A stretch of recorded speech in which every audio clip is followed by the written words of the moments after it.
नमस्कार मित्रांनो. आता जे काही तुमच्या न्यूज चॅनलवर मागच्या 3-4 दिवसांमध्ये इतकं काही बोलू वाटत होतं मला, इतकं काही बोलू वाटत होतं. तुम्हाला तर माहिती विषय कशावर आहे. म्हणजे हा अतिरेकी हल्ला, हा जो काही आतंकवादी हल्ला आहे, हा बेसिकली भारतावरच नाही तर एका माणुसकीवर सुद्धा आहे.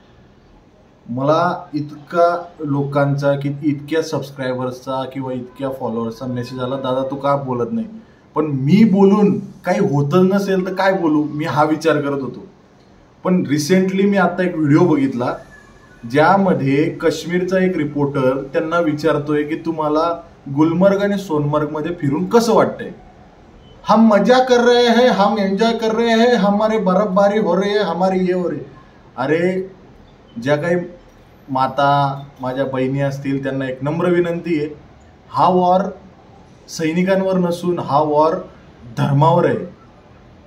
हा वॉर प्रत्येक अशा भारतीयावर आहे की ज्यांच्या घरात जे दुःख झालंय ना तेच समजू शकतात.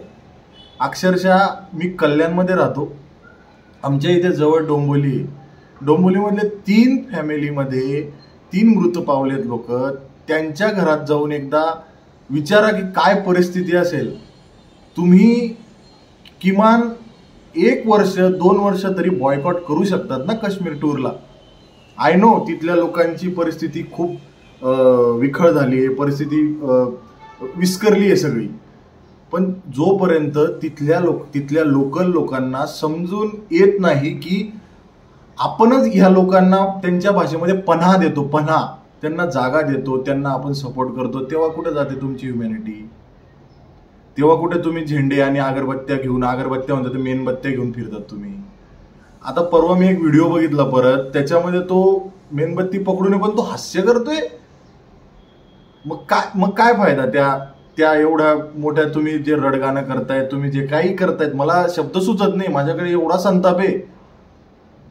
सगळ्यात मोठं आता हा व्हिडिओ मला माहित नाही कुठपर्यंत पोहोचेल नको पोहोचेल. मला बोलायचं होतं आणि मी बोलतोय. बस माझा कुठलाही मोटो नाही आहे. मी याच्यात एडिटिंग सुद्धा करणार नाही की सबस्क्राईब करा, कांड करा, हे करा ते करा. मला माझ्या प्लॅटफॉर्मवर टाकायचं आहे. तुम्ही नक्की या व्हिडिओला शेअर करा फक्त का कि जेणेकरून मैं अमित शाह और मोदी जी से मैं बहुत बड़ी रिक्वेस्ट करता हूँ कि सर जी हमने आज तक आप लोगों पे जितना विश्वास रखा है, आगे जाके भी उतना विश्वास है हमको आप पे. ऐसा कुछ करो ना जैसे कि बराक ओबामा ने लादेन को उड़ा दिया था, वैसे मुझको मेरे भारतीय लोगों को हाफिज सईद जिंदा ठोकना चाहिए. लोगों के सामने वीडियो पे उसको ठोकना चाहिए, ऐसा वीडियो चाहिए. उसके बाद सबसे पहले हसीम मुनीर जो उसका पाकिस्तान का आर्मी चीफ ऑफिसर है, वो 17 अप्रैल को लोगों को भड़काता है, लोग भड़कते हैं और 22 अप्रैल को ये हादसा होता है. आई नो पहलगाम में सिक्योरिटी की ब्रीचेस हुए, ये हुए वो हुए. हर टाइम हर जगह आर्मी ऑफिसर अवेलेबल ही रहेंगे इंडिया में, ये जरूरी नहीं होता है. कोई ना कोई चीज बॉर्डर से उस पार जाने के लिए पाकिस्तान आर्मी ने मदद किया है, ये बार बार प्रूफ हो चुका है. So basically I humble request to you all my government, please sir, जो 27-28 आंकड़ा बहुत भी हो सकता है, इन लोगों को न्याय मिलना चाहिए. मैं एक भारतीय होने के नाते आपको बहुत बहुत बहुत ज़्यादा रिक्वेस्ट करता हूँ. मैं झूठ नहीं बोल सकता सर कि पिछले 5-6 दिनों से मुझे 10-10 मिनट में अपडेट लेनी पड़ रही है. क्यों? मेरा कुछ संबंध है क्या? लेकिन वो भारतीय मरे हुए हैं. लेकिन मैं देखता हूँ कि वो आतंकवादी कब मरेंगे, कब उनकी चिताएं जलेंगी, कब कुछ भी हो जाएगा. चिताएं तो नहीं जलेंगी क्योंकि हिंदू नहीं है ना, वो तो मुर्दा है, उसको जमीन में गाड़ेंगे. लेकिन कुछ तो करो सर जी, प्लीज. हम हाथ जोड़ के विनंती है क्योंकि ये बहुत ज़्यादा हो चुका है. अभी ये सर्जिकल स्ट्राइक ये वो कुछ नहीं चाहिए. अभी डायरेक्ट सीधा इजराइल जैसा कुछ ना कुछ हो. वो पानी बंद करके आपने बहुत बड़ा उनका, हमारे भाषा में ईरानी भाषा में बुथड़ पकड़ा है, मतलब कमर का ऐसा नाप लिया है उनको. अभी गांड धोने के लिए भी उनके पास पानी नहीं हुआ, ऐसा तरसाओ सालों. हद हो गई यार। मतलब मेरे को गुस्सा तब आया जब लोग उधर कह रहे हैं कि हम कश्मीर में एंजॉय कर रहे हैं। भाई क्या एंजॉय, कुछ तो बाइकआउट करो। जिंदगी बड़ी है या वो टूर बड़ा है तुम लोगों के लिए? मैं एक टूर का मतलब मुझे कितना घूमना पसंद है, लेकिन ऐसे चीजों में हम इंडिया का साथ देना चाहिए ना।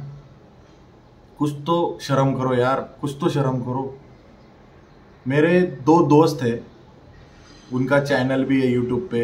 उन बंदों को क्या फील हुआ है उधर जाके, एक्झॅक्टली पहलगाम के एक दिन पहिले, एक दिवसा अगोदर ते लोक पहलगाम मध्ये होते आणि दुसऱ्या दिवशी तो अटॅक झाला। मी आणि माझ्या त्यांच्या सहकारी मित्रांनी पण त्यांना खूप फोन केले।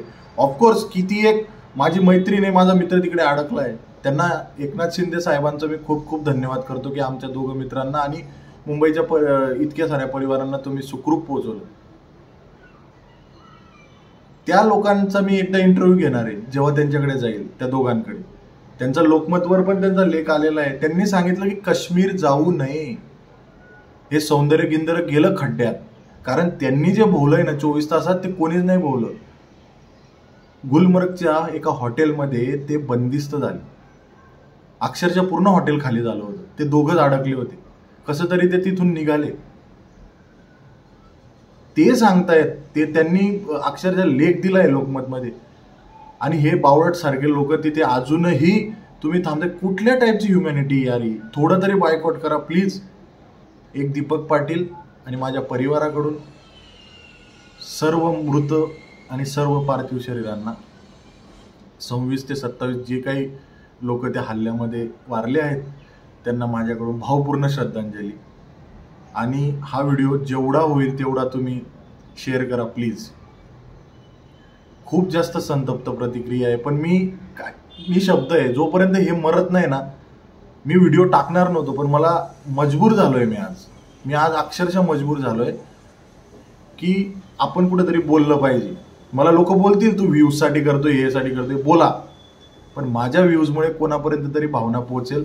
खूप सारे गौरव आर्या, मला त्यांचं नाव घेऊ वाटतं। गौरव आर्या ऐसी व्यक्ति है जो बार बार कह रही है आपको न्यूज चैनल पे आके कि उसका सर काटो एलओसी पे हसीम मुनीर का। तो उतना ही समझो, वो आदमी एक्स ऑफिसर था, एक जनरल ऑफिसर था इंडियन आर्मी का। So please I humble request to you PM Modi and Amit Shah, please please.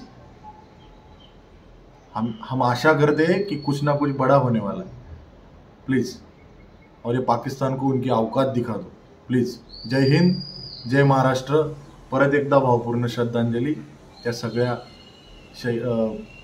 मृत पावलेल्या लोकांना। Thank you so much, thank you.